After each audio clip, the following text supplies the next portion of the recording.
The state of Arizona may go blue for only the second time in over 60 years.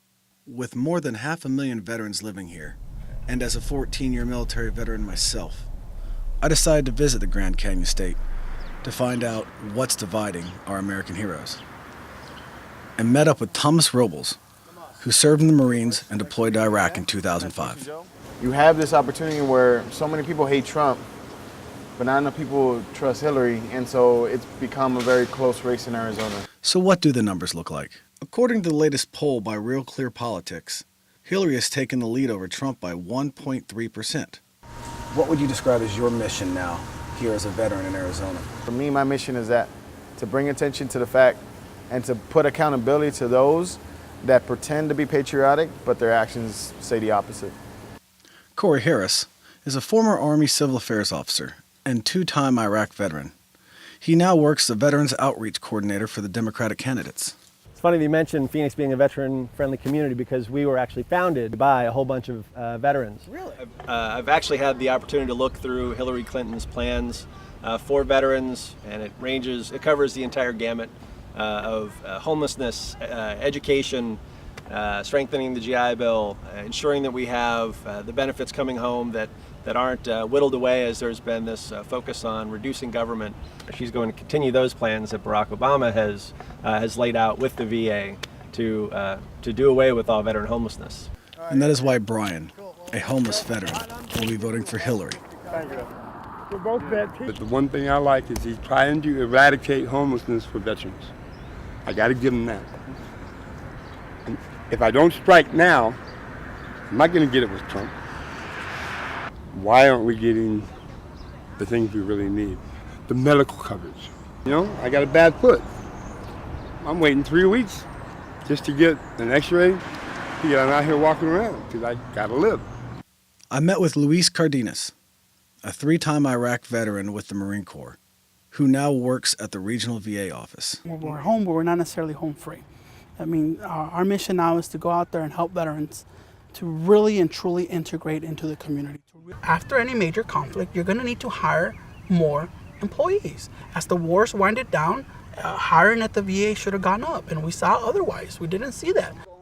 Just down the street from the VA lives Greg, an Army veteran who served during the late 70s, and now, unable to work, lives off his disability. But I've went through some real hell with him for about 3.5 years.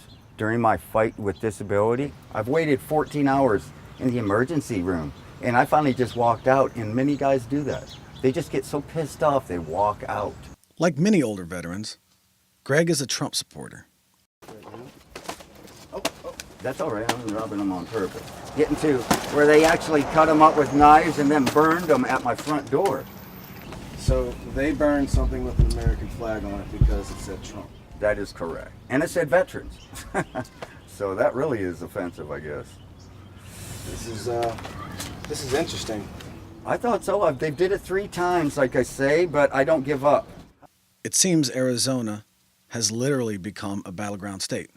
But what about Arizona's favorite maverick and war hero, John McCain? Oddly enough, it seems that most of the veterans have agreed on one thing, and that is that they no longer want to vote for John McCain.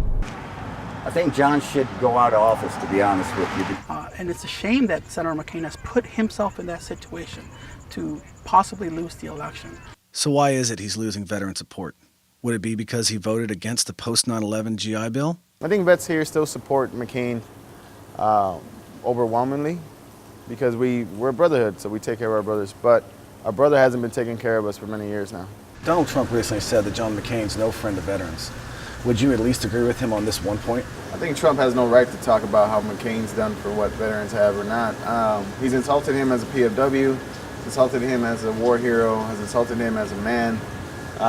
And I think the biggest disappointment by McCain is him allowing Trump to treat him the way he's been treated and still vocally be supporting Donald Trump. And I pray that this is his wake-up call, because he needs to understand that the party is not who he is representing. He's representing the Arizona people, and he is not doing such a great job right now of doing that.